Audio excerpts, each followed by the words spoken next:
Welcome back to the Sideshed podcast.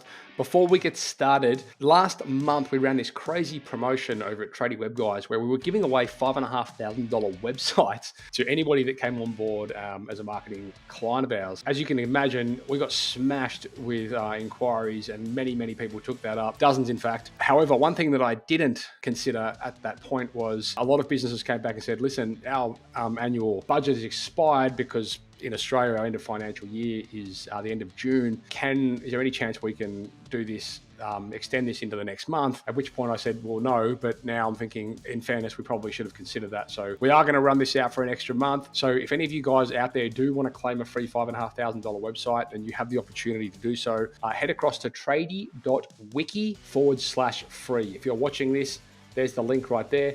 If you're listening again, tradie.wiki/free, fill the form in, and we'll go from there. Enjoy the show.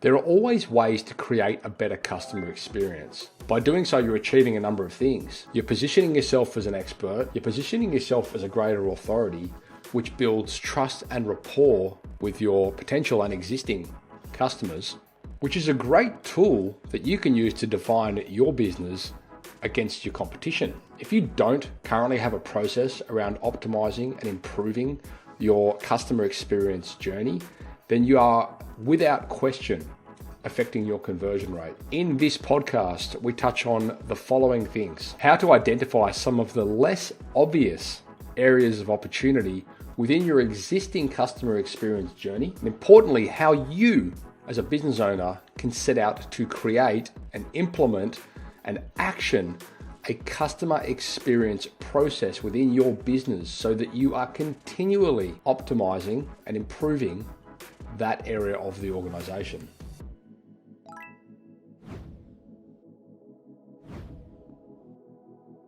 Dave, welcome to the Sideshed podcast. Hi Matt, how you going? I'm wonderful. How's yourself? Yeah, doing really well. Thanks for having me on. Mate, thanks for coming on because this is a topic which after 350 odd episodes, I realized I'd never covered. Oh, wow. And I think that's the thing about it is that it gets swept under the carpet so often because it's seemed or it's looked at as one of these nice to have type things. Right. And there's always something that's brighter and shinier that people want to do first. This is one of those things maybe that we can unpack throughout the show, because I think when people instantly hear the topic, which I'm going to throw at you in a minute, folks, excuse the cliffhanger, but like, I think sometimes people think, oh, this is for big business, or this is for, corporate, this is for blah, blah, blah. But I think realistically, what we're going to be talking about here is relevant for any business. Everyone has, ready for the drop, customer experience. So we're talking today about customer experience, and like whether you know it or not, your customers are having an experience with you for better or worse. The reality is it could always be better. I fail to find anyone that can't improve an existing experience. Although, one thing that I will say, one thing that I have found is very, very hard to improve on the experience side of things, not necessarily the product, because the product is kind of hit and miss, mostly miss. Have you ever ordered Domino's pizza through the app? My daughters have. I know that. It is unbelievable. Like you talk about, and this is the whole thing with Domino's pizza, that they invested massively into customer experience and like simplifying that whole process. Mm-hmm. Obviously, this has nothing to do with trades, except for the fact that a lot of trade people like eating pizzas. But the experience is sensational. Again, the product itself, well, I suppose that's open to query, but it's amazing. The whole thing, it's just so good. It's so simple. It's so easy. You can pay through it. You track the deliveries. It's just incredible. And I geek out on every time because, like, obviously, like everybody probably lives around in an area where they could probably get better quality pizza, but I'm always like, no, I'll order it. I'll get Domino's because I love using the app. I think it's amazing. And that's the thing. There's some great. I don't touch artificial intelligence, but there is some great artificial intelligence that can complement the whole customer experience. Yeah, 100%. I mean, And actually, I can jump into some practical examples of that I literally just before I came on this podcast, I had our weekly department meeting with my support team, and we're currently redesigning our entire onboarding experience for some of our marketing products. Mm-hmm. And we're basically flowcharting this whole onboarding process, and then we're defining within that process which parts of it we can use AI, we can use automation, we can use tech, which parts need to be manual, which parts need to be, phone calls, emails, or whatever it might be, right? So there's this whole I suppose combination of tools and tricks and technologies and whatever you can use to deliver what we're talking about today. But I suppose before we get too far into this, I'd love to know more about how you ended up in this corner, because it's pretty niche, which is great. So why don't you give us a bit on your background? Yeah, I mean, it's a very niche market, and I sort of came into it, I suppose, a bit by chance. Going back historically, my nan always used to say to me as a kid, treat people the way you want to be treated. And she said it for no other reason. She was just like one of these lovely nans that cared for you and just wanted you to do the right thing. And I think it just sowed a seed in me about, always doing the right thing by people. Mm-hmm. So when I started off my career working in retail, I was always valuing the customers. I knew that without them, there was nothing. And as my career progressed through retail into sales management, it was always the customers that counted. And then I started my own business, and the business was successful because of all the contacts that I built up, where I treated them right when I dealt with them previously. And then they wanted to come and work with me again. So I got the idea then that, there's a lot more to this than meets the eye. And one of the first lines that really stood out to me was actually when I was emigrating. So obviously from my accent, you can tell I'm from the UK. So as I was going around saying goodbye to Bondi. or Perth, as it's also known. As I was going around saying goodbye to all of my old customers, several of them actually said, the beautiful thing about dealing with you, Dave, was that when we asked you to do something, we could forget about it because we knew that you were going to do it. Now, with everyone else, we knew we had to make a note and follow them up. And for me, that summed up customer experience. You're just doing what you say you're going to do. You're making the customer feel as though they're well looked after. Yeah. Also, but that's pretty much how one of our company values actually is integrity. Do what you say you're going to do. So you pretty much summarize that with customer experience.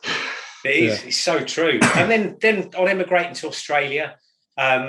Because I don't have a set skill set as so many people do when they emigrate. Starting my career was almost starting it all over again. And then I got made redundant, which made me sort of think, what do I need to do? I thought, I know, I'll start a business. So I started a business on something that I was doing in the UK, but it didn't transition across. I didn't have the connections here. Right. The industry and the market had changed. So I went from being made redundant to having a business failure. Now, some people would be wallowing, going, oh, geez, what have I done? Biggest mistake of my life. But it's no, right, hang on, let's reevaluate what's actually going on here. And I realised that all of my successes have come from the customer experience, looking after the customers properly.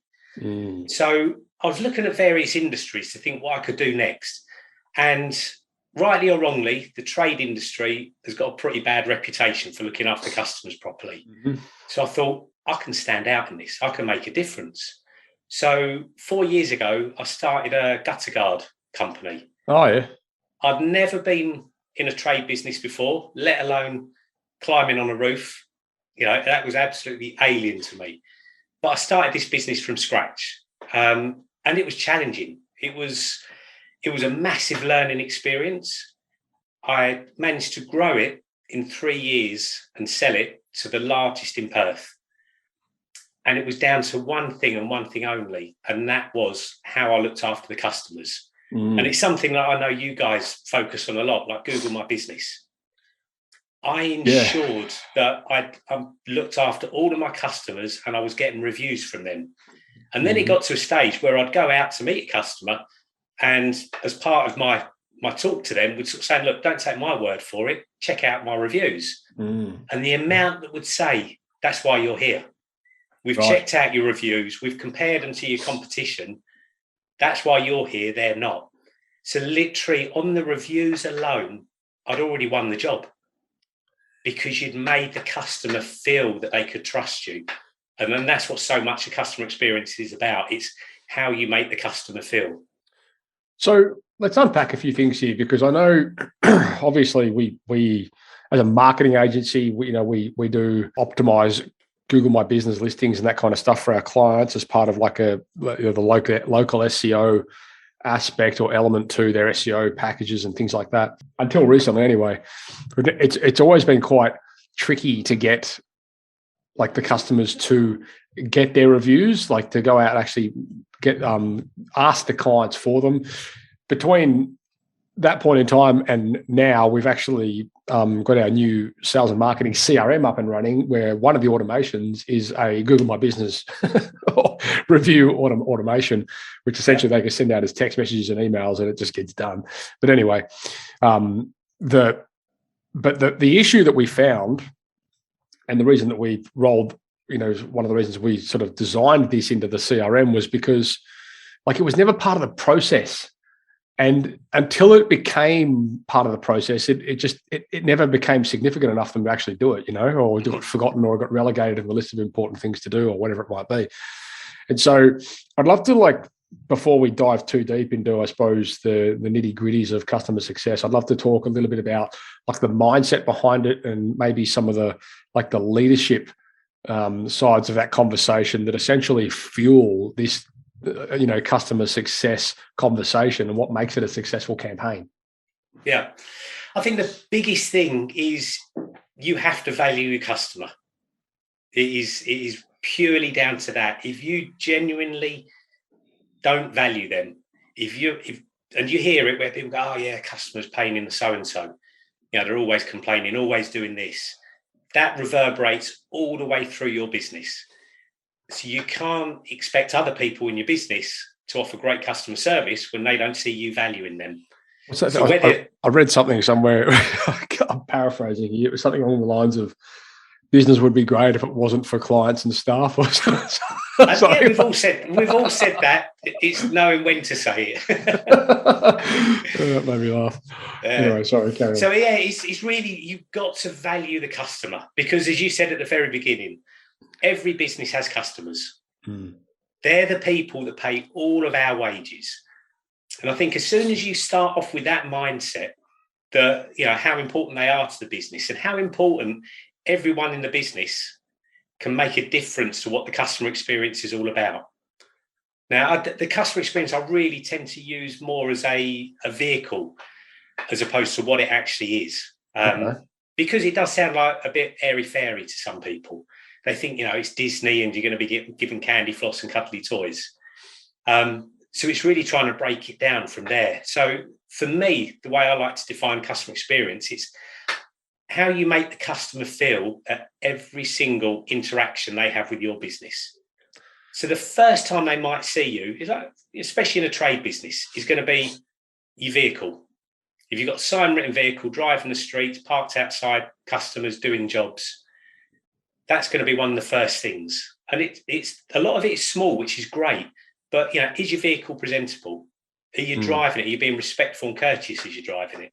Real basic stuff like that can make a difference. Sure. Your social media, does it portray the image you want?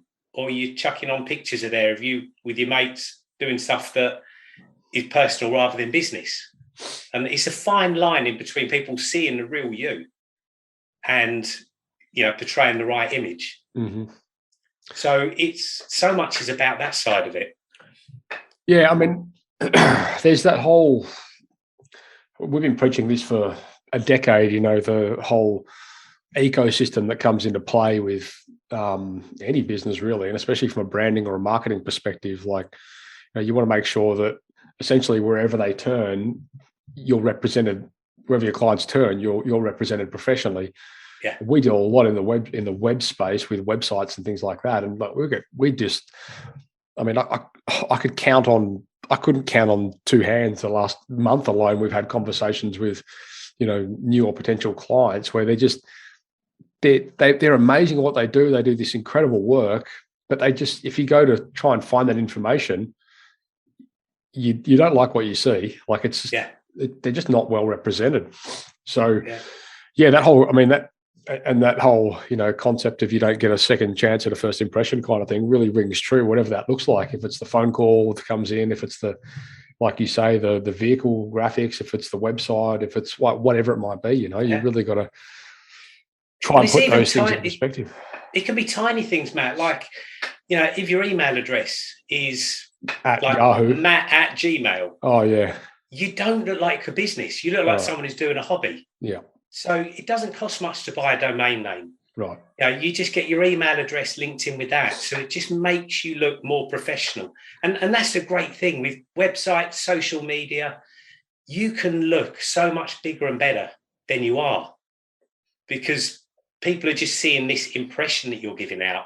And that's what they're buying into. They're buying that trust. Yeah. It's that no, like, and trust that people will always talk about. Yeah, sure. So I mean, there's some of these things we would consider common sense, but in the truth, they're probably not. I mean, like the amount of people that come to us even today with like Yahoo or Hotmail or Gmail business addresses. I mean, we just set them up with Google Workspace, done, professional email sorted.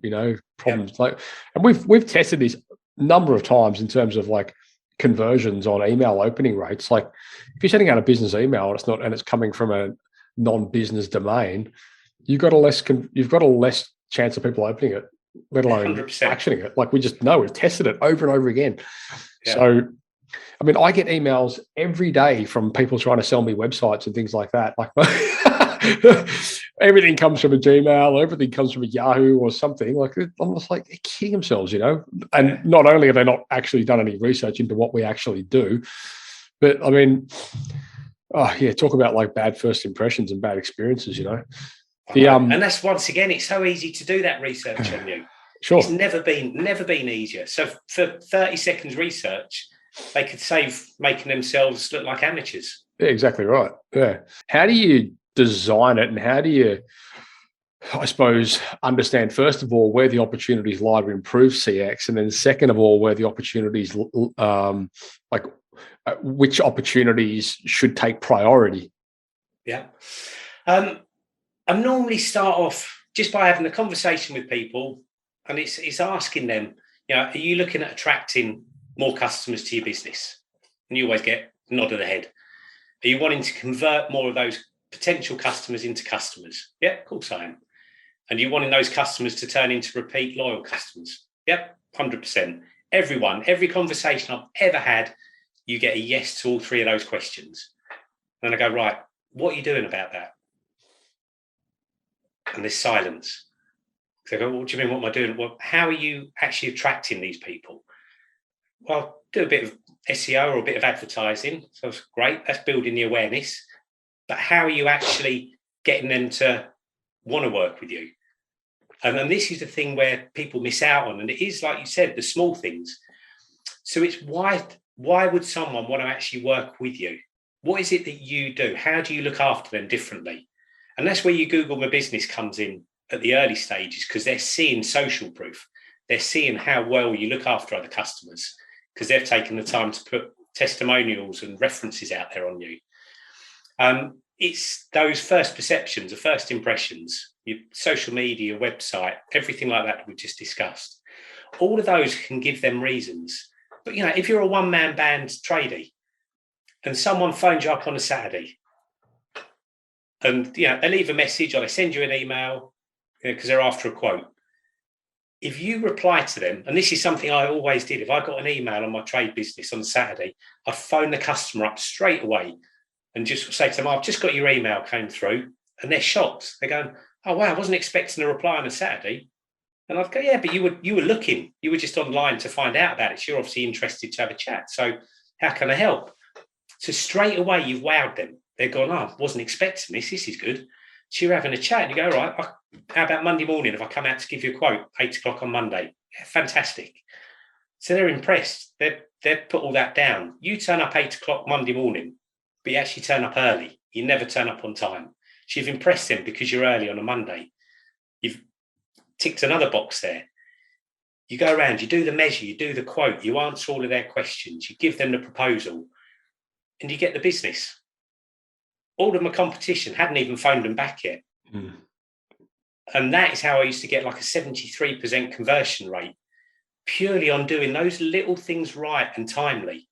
Because people think, oh, it's a weekend, I don't want to work weekend, I've been working a week. It's a 5-minute phone call and it can grab you an order from someone. And then it's, is how well you look after those customers. Your communication. From time to time, we have to deliver bad news. You're better off delivering bad news than ignoring it, because when you ignore it, it's a problem. Sure. When you can deliver bad news, once again, the customer will understand your situation, especially once again with trades at the moment, the supply issues, the pricing issues. It's a nightmare for trade businesses. But at least if they can communicate before the customer's chasing them up for anything, they're going to be looking more professional, and that can help them with their business. So it's just lots of small things like that make a massive difference. I mean, communication alone will solve 99% of any impending or current, potential problems, like I find across the board, and that's something, that'd be my big takeaway for anyone that's watching this. How do you communicate better? Like, we see it all the time, with clients that we work with, and because we were there, we did it ourselves, like to put things in perspective, like, back in when we were getting started, we would get a lot of questions about, things or perhaps problems that people might have with the current model, or things that they've, way that we've been doing something, or experiences they've had elsewhere that they want to make sure we don't do, or stuff like that, right? The same stuff. I'm sure every business owner out there is, agreeing with that. You can address so many of those issues with content, and when people come to your website, oh, well, this is our process on Blur. Okay, cool. This is how we handle it. So when you have that conversation, you don't have to sit there and justify it. They've already seen it. And like this becomes part of like that whole qualification process, like, the reason that we have such a large conversion, rate in our business as well is because, typically speaking, people that have come to us have already consumed tons and tons and tons and tons of our content. They already know, like, and trust us. Now, I'm not suggesting that people go out there and necessarily start a podcast, but what I'm saying is, if there's people out there that are looking, that have questions, and you as a trusted advisor are not providing them the answers to those questions, then you're a click away from someone that's going to. And so, and this becomes then the conversation around, well, and this is, in truth, the biggest barrier of resistance that we find when we're dealing with clients, because we want to showcase their expertise and we want to put them on a pedestal, and that involves collaboration with them. There's only so many things, I say this to clients all the time, or new clients especially, there's a bunch of stuff that we can do, and then there's stuff that we can't do for you, and the stuff that we can't do is stuff we can't make up. I don't know your story. I don't know about the great job that you did last month. I don't know about I don't have your logos. I don't have access to your domain. Like, there are things that you need to give us in order for us to do our part, right? And so, but then the point is, at some point, they've got to take the hat off, which is, swinging hammers and digging trenches, to, okay, putting the hat on where, okay, I need to understand that if I want the result, I need to do the thing. And the thing is typically creating the content, or whatever it might be, which can solve problems, or at least equipping people that I can do it for me with the information they need to get it done, right? So I don't really care who does it, just get it done. It's basically my catch cry. If I was going to put something on a t-shirt, it'd be, I don't give a shit who does it, just someone do it, right? Yeah. So, and you actually raise a really good point there, because it's one of the things I talk, whenever I'm chatting to tradies, I ask how they refer to themselves. And most call themselves tradies, because it's part of the language. But I actually encourage them to not do that. They're business owners. Change your perception of who you are. You're so much more than a tradie. A tradie is someone who's got the skill that goes out there and does the job and gets paid separately for it. But when it's your business, you're so much more. So big yourself up more, because it makes a massive difference to how you view yourself and how you would portray yourself to your potential customers. And this is why, like, one of the first questions I asked was in that space around mindset and leadership. And like, you know, because I know this is an obstacle that we have when we're dealing with this sort of stuff. And it's funny because I've never really looked at it the same way, but we're sort of both talking about the same thing from different angles. You know, like one of the false beliefs, like the fallacies that, you know, a lot of the people we work with is that they, you know, they don't necessarily see themselves as somebody that is equipped or, you know, justified to be giving the people this information. Like, they don't necessarily, they can't, it's very hard for them to picture themselves as the trusted advisor in LED lighting or, you know, block drains or hot water heaters or, you know, pitching roofs or whatever the hell it is, right? It doesn't really matter. Yeah. And it's like a mindset thing, because it's like there's these limiting beliefs which are holding them back from getting the thing, right? And like, the irony is, and I've said this a million times on the show, like they could sit there and talk face to face to their customer like we're doing right now, and there is absolutely no question they are the expert in what they do. Like, they know, they've got the answer to everything. They've got recommendations, they blah, blah, blah, blah. But when you ask them to hold up a little phone and talk into that, for whatever reason, they clam up and they don't think they've got the authority to do it. And the difference is about 6 inches, you know, but it's just in their head. So I suppose, like, going back to mindset and leadership, like, it's like one of the things that we really try and communicate, and in truth, it's one of the hardest things, is empowering them to understand that it is like what they are qualified to give this information. People are coming to them and they are qualified, and like, give them the information, because, you know, that is an amazing part of the customer experience journey, like actually getting answers to information that you're after. And that's actually one of the topics that I cover off, which is like demystifying sales. Because you've got, you know, if you ask most people, what do you think of a salesperson? Slimy, sleazy, pushy, high pressured. They come up with all these type of things because that's what they've been exposed to. And they're trying to compare themselves to that, and they're getting the imposter syndrome. But there's the way I try and break it down is you've got two types of salespeople. You've got the people that sell for a living, 5 days a week, every minute of the day. They are salespeople, and that's what they do. And they need to know the right questions, the right structures and everything to be able to sell properly. When selling is part of what you're doing, there's no one better qualified than a business owner to sell, because who knows that business any better than they do? No one. Who knows a service any better than they do? They know every single thing. So when you just say, look, all you're doing is having a conversation, that's all it is. You're not selling, you're answering questions. You're asking, what's your problem? Here's a solution. As though you're being a doctor. You're prescribing a solution to them. And as soon as you can do that, that's fine. It's understanding what objections people might have. So, you know, all you're doing is overcoming objections. So it's a solution, once again. Sure. So sales can be made tricky, it can be made high tech, or it can be made really simple. And I think as soon as you can simplify, as soon as you can demystify it, that it's purely a conversation between two people. One person's got a need, the other one's got the solution, and he's trying to marry those two together perfectly. That relieves so much the stress and the pressure. And you normally see people's conversion rates, you know, drive up massively as soon as you can demystify. Yeah, what's that saying? You've got two ears and one mouth, and if you use them in the right ratio, then your sales process should be pretty easy. It should be pretty smooth. And that was the first thing I ever got taught in sales donkeys years ago, and it stuck with me. It's so, because a lot of people, when they talk about salespeople, they go, "Oh yeah, he's got the gift of the gab." It was a massive term that's used because they can talk. But it's not that, it's listening. Yeah.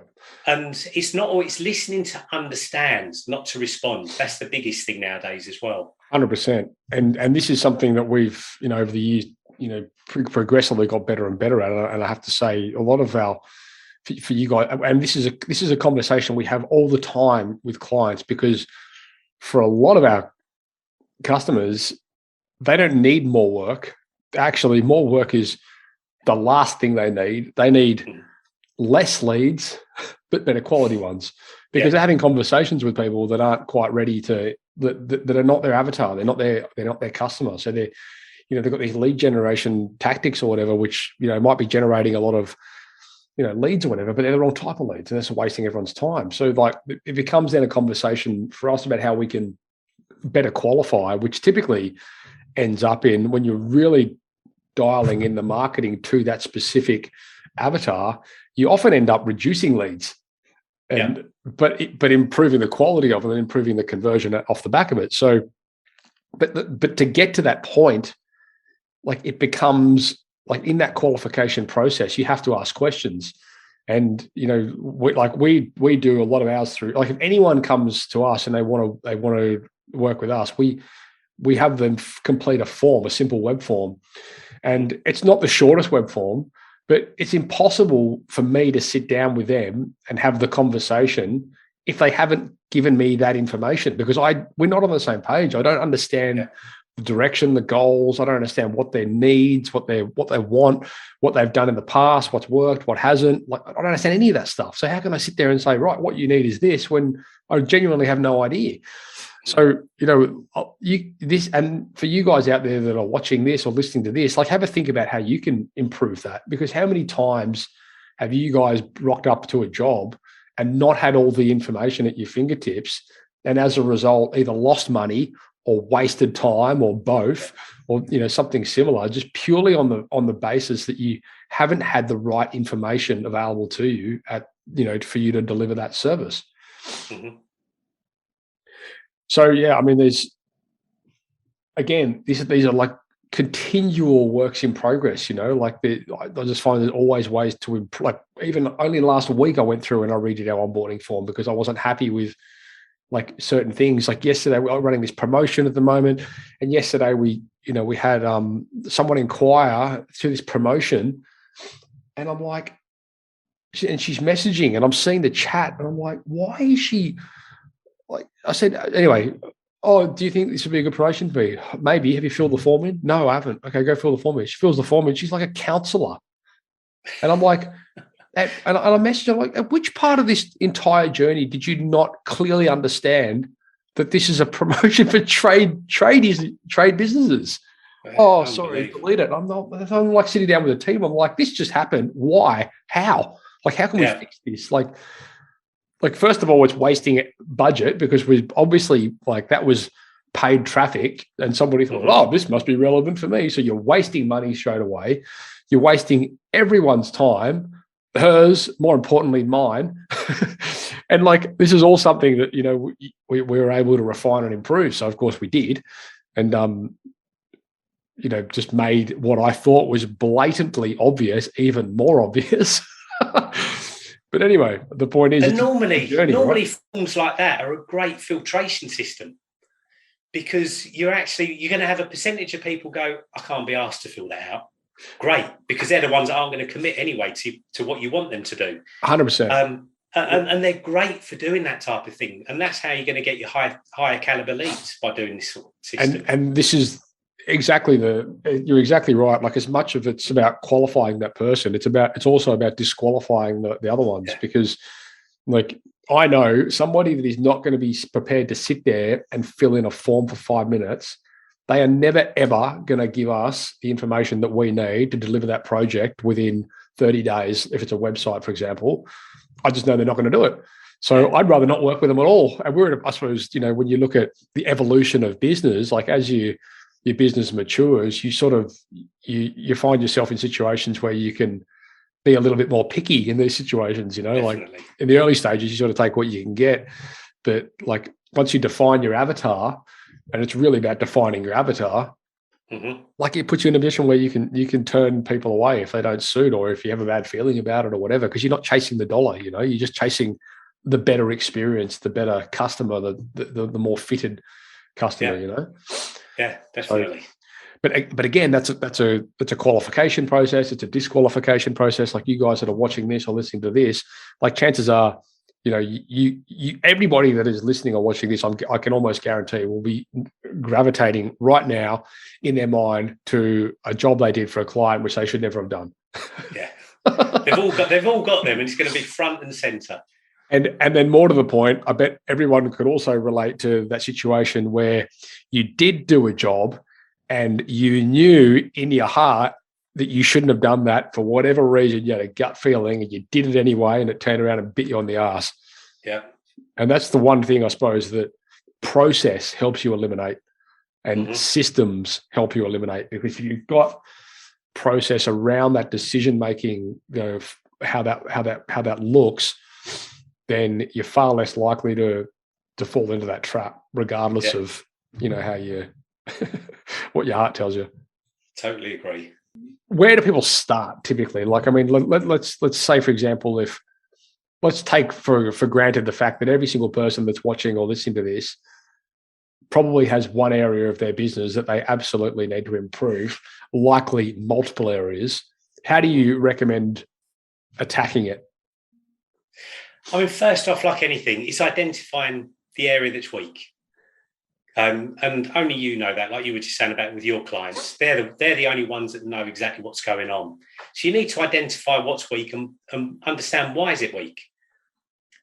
What do you need to do to overcome that? How can you make it different? I'm a big fan of knowing your competition. So do your competitors do something really well and it's actually a weakness of yours? If so, what do they do well? How can you replicate that? How can you make it your own? So it's always constantly looking for ways of improving, for stepping things up, because there are plenty of opportunities out there for doing that. And if someone's really struggling with that type of thing, it's the best feedback you can get is from your customers. If people are saying, no, I'm not accepting the quote, I'm going with this person, don't just accept that. Say to them, right, okay, I appreciate that, thanks very much for your time, but what was your reason for going for the other person? And just say to them, please be brutally honest. I'm a small business, I want to get better, I'm only going to be able to get better by getting feedback from people. There's going to be two outcomes from that. They're either going to tell you what you need to do differently, or you're actually going to win them over, because they're going to go, do you know what? I actually really like this person. I trust them. They care about their business. They care about me. And it's little things like that that can make a big difference. So I'd say if someone's got a weakness, ask their customers to help them with it. So one thing that we've adopted in the last 12 months, or maybe 18 months or something like that, is customer surveying. So we run CSAT, which is customer satisfaction survey, and then we also run another survey which is NPS, which is Net Promoter Score. But essentially, and you guys would have all experienced these when you go and buy something or other, and you get like the smiley face, straight face, sad face sort of situation, right? But anyway, the point behind it is to try, to figure out where some of those weak points are, so you can improve it. And I've got like one of my good friends. He's a client as well, but he runs a business. It's never grown because he's like the weakest point in it.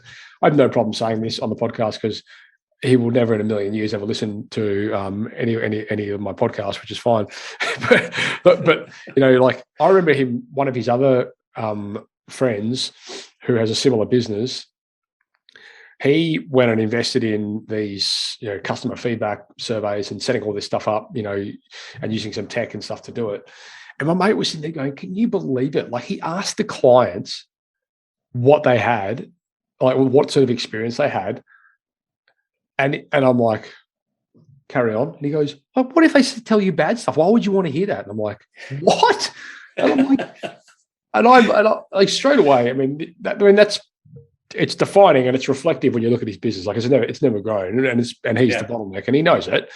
But the point is, like, guys, the good feedback is useless to you. Like I couldn't care less about the positive feedbacks that we get from clients. I mean, I love it. Don't get me wrong. And when we do get it, we go and get them turned into testimonials and reviews and stuff, which we can use in our marketing, which is fantastic. But like, if you want to improve an area of your business, just like Dave said, like, give it to me straight. Like, I want to know which part of this process sucks so I can make it better. And you're not going to get that through people telling you how good you are, Not at all. And I even with my reviews, in that 3 years that I had that gutter guard business, I ended up getting 147 5-star reviews in 3 years, which was a brilliant result. In amongst that, I had 2 4-star reviews. Wow. And my reply to those 2 people, because they wrote a glowing review, and I actually sort of said to them, what more could I have done to get it up to 5 stars? Yeah. Because it does a couple of things. It's showing how much you care, that you're not accepting. You don't think 4's good. Yeah. And so that if anyone's reading stars, they don't read the highest, they read the lowest first. It's funny you say that. They can look at the 2 4s and go, geez, he's not happy with a 4. He's got high standards. You're only going to win.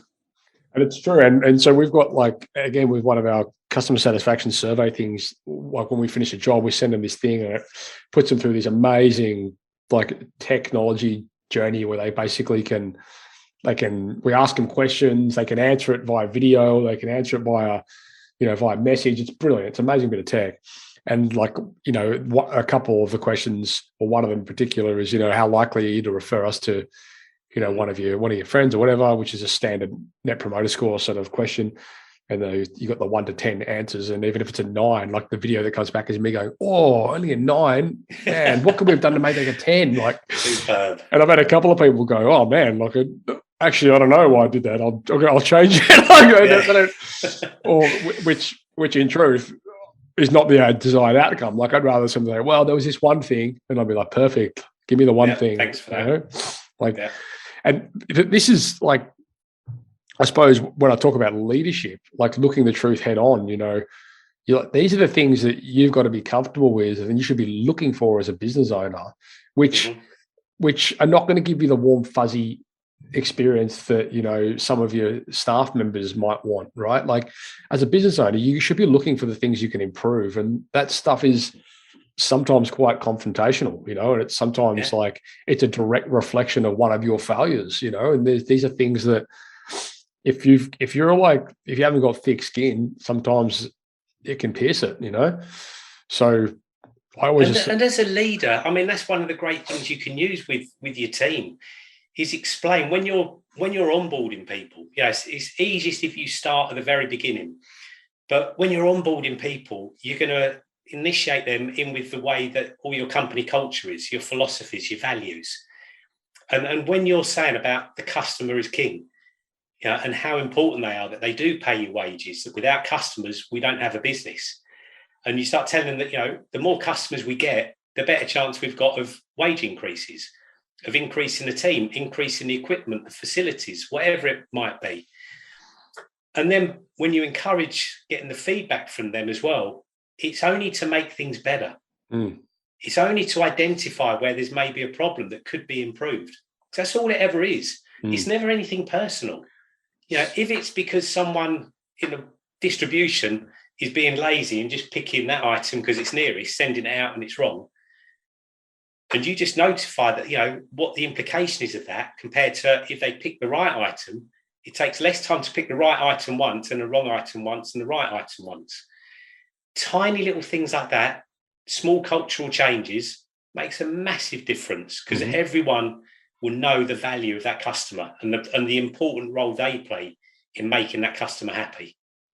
Yeah, I mean, that's like, in truth, probably a topic that we could spend months talking about, the whole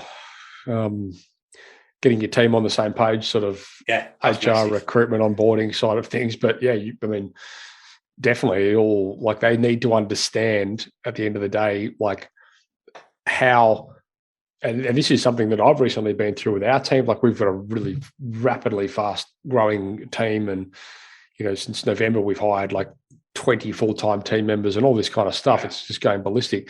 But the point is, like, when that happens, like, sometimes, like, when you're a small team, you don't necessarily, like, you might have these issues, but they're addressed quite easily in conversation. But as you get bigger and bigger and the communication gaps get greater and greater between you and like other team members because of management structure and that kind of stuff, like, it's really important that they understand, you know, the dynamics of how their position fits into the greater business and why it's important.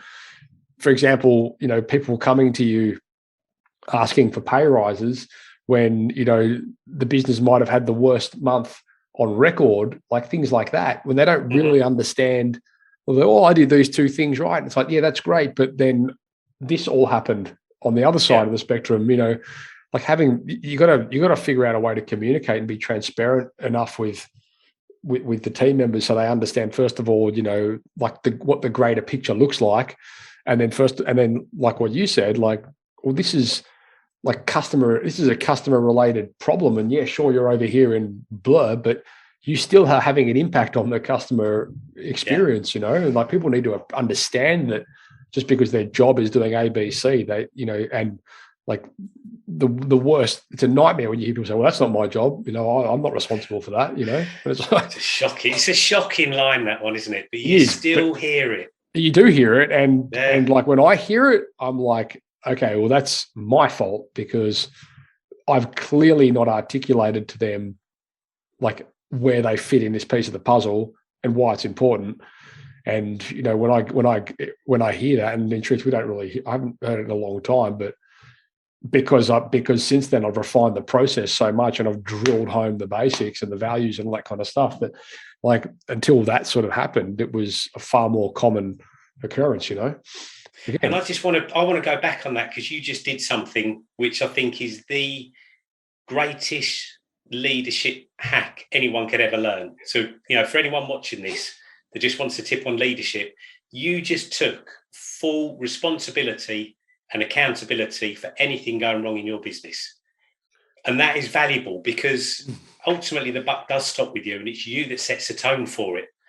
Too many people do the finger pointing and it's not. When you're pointing a finger, there's three pointing back at you. So take responsibility and be accountable is massive for anyone that just wants to learn a tiny bit about leadership. Yeah, and also vulnerability is massive. Yeah. If the business is going through a challenging month, for whatever reason, you don't necessarily want to tell them how bad it could be, but at least if you can be a bit vulnerable and saying, look, we've had a bit of a dip in sales or whatever it may be, so we just got to tighten the belt this month, and you know, if you can all pull together and help us achieve X, Y, Z, people are going to be a lot more understanding, and they're going to understand how much more they can put into the business to get the great results you deserve. I mean, in most businesses, the majority of failures come as a result of a lack of process, which in truth is in most small businesses, it's a direct reflection of the person leading it. You know, the fish rots from the head down. And like, even when we've got management structures in place, like I can still see that there's things they're not doing properly. And if I dive deeper into it, I can see it's because they don't understand how to do it, which is my fault because I haven't shown them, right?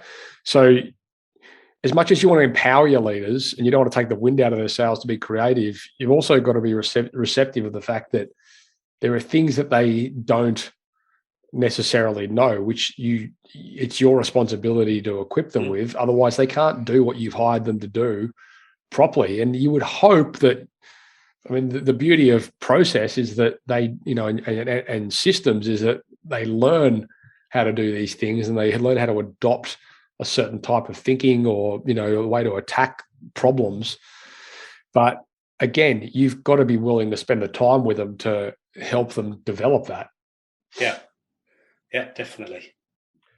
Anyway, this has been awesome. I reckon we could literally talk for days on this topic because, I mean, it's so vast, you know, you could just dive into every single department of a business and you could find ways to improve it. I mean, I would say to you guys out there, if you haven't been down this journey, this is what we just did. We're doing it right now, and we do it on a quarterly cadence within the business. As we take one of our products or our services or whatever, and we map out the journey of the customer from marketing right through to delivery.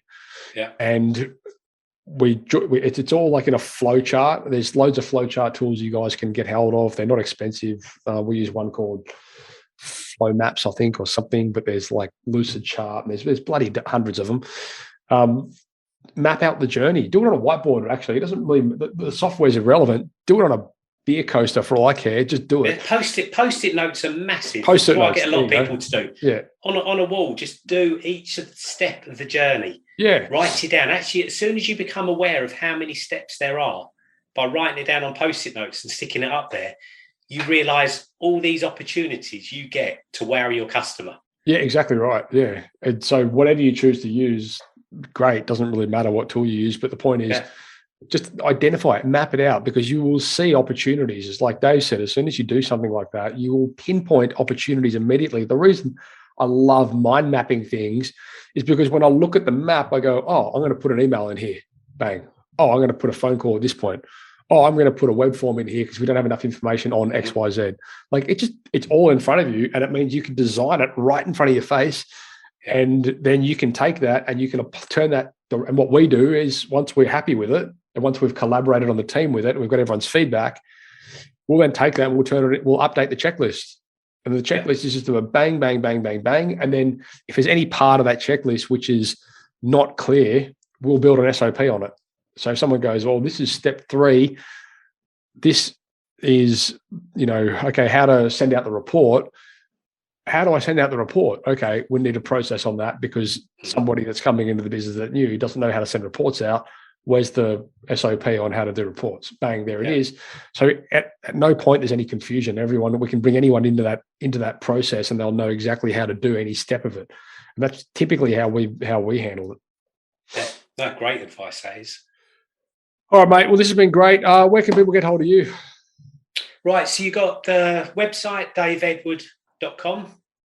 On LinkedIn, EDWARD, Dave, DAVEDWARD. daveedward.com. Yeah. On LinkedIn, Instagram, and Facebook, it's daveedward.thecxguy. Nice. Just to keep it simple. Sure. But also, one thing I'd like to do is, for anyone that's listening here that's found it interesting and they might have questions, they want to dive a little deeper, if I can send you a link across, so they can just book in a call via Calendly, I can answer any of their questions. Yeah, and actually, I know you've left us the customer experience audit, which I'm going to put in the show notes, guys. So if you want to go see how you pan out in that regard, go fill that in. So there'll be links to that in the show notes. There'll be links to Dave in the show notes too. So cool. Yeah, I mean, I'd just say to you guys, go and get it done. The best time to start doing this was when you started your business. The second best time is today. So get out there and make it part of your process. Dave, thanks so much for your time. Very insightful, and I hope that was useful to you guys. Go and action something. No, it's great. Thanks for the opportunity. That's a wrap. Take care.